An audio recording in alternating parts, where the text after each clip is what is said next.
মানে with a few exception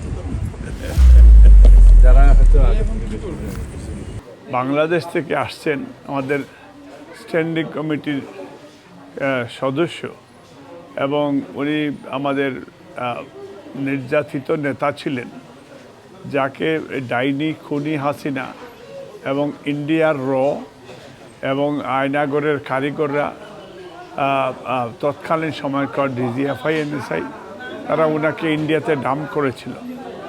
উনি এই দেশে আমরা আসছি, আমরা খুব আনন্দিত। উনি আসলে এখনও পর্যন্ত 100% সুস্থ হননি। তো উনি ওনার ফ্যামিলির সাথে একটা দেখা সাক্ষাৎ, কারণ ওনার মেয়ে লন্ডনে থাকে, মেয়ের জামাই লন্ডনে থাকে, কানাডায় আরেকটা সন্তান থাকে। তো ওনারা মূলত ফ্যামিলি ভিজিট এবং সেম টাইমস উনি তো আমাদের প্রাণপ্রিয় নেতা দেশনায়ক তারেক রহমান উনি লন্ডনে আছেন। তো নিশ্চয়ই ওনাদের সাথে ওনাদের একান্ত সাক্ষাৎ হবে, আলাপ আলোচনা হবে। তো আমরা যেটা বিশ্বাস করি যে উনি আমাদের নেতাকর্মীর সাথেও উনি একটু সময় দিচ্ছেন এবং আমরা অচিরেই আমরা সাংবাদিকদের সাথে একটা মত বিনিময় অনুষ্ঠান করাবো ওনাকে সাথে করে নিয়ে, যাতে সাংবাদিকরা আপনারা সরাসরি ওনার বক্তব্যটা শুনতে পারেন। তা আমরা আজকে আমরা মনে করি যে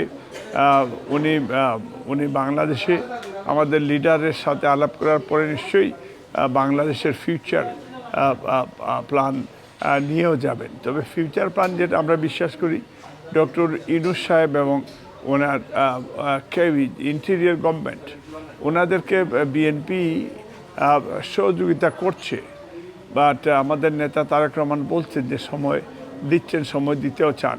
তবে আমরা চাই যে সংস্কারের সাথে সাথে এজ সুন এজ পসিবল বাংলাদেশে আগামী বছর অক্টোবর নভেম্বরের ভিতরেই যদি বাংলাদেশে একটা ফ্রি ফেয়ার ইলেকশন হয়, কারণ ডক্টর ইউনূস সাহেবকে ফেল করার জন্য ইন্ডিয়ানরা এবং স্পেশালি হিন্দুত্ববাদের উত্থান, সেই সম্প্রদায় আমি এই নরেন্দ্র মোদীর এবং ভারতের এরা যাতে ডক্টর ইউনূস সাকসেসফুলি উনি বাংলাদেশের গণতন্ত্র যে পুনঃপ্রতিষ্ঠা না করতে পারেন, ফ্রি ফেয়ার ইলেকশন না করতে পারেন, সেই জন্য তারাও ষড়যন্ত্র করছে।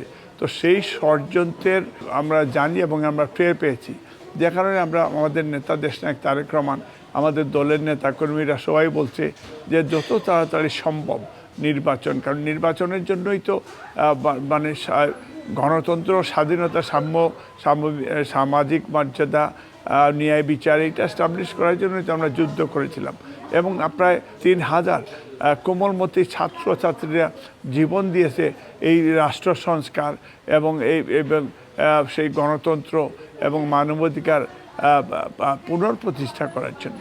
এবং তাদের আত্মার প্রতি তো আমরা কেউ বিশ্বাসঘাতকতা আমরা করতে পারি না এবং আমরা করব না। এই জন্য আমাদের মূল প্ল্যান হচ্ছে যে বাংলাদেশ গড়া, যেটা 31 দফা কর্মসূচি দেশনায়ক তারেক রহমান দিয়েছেন।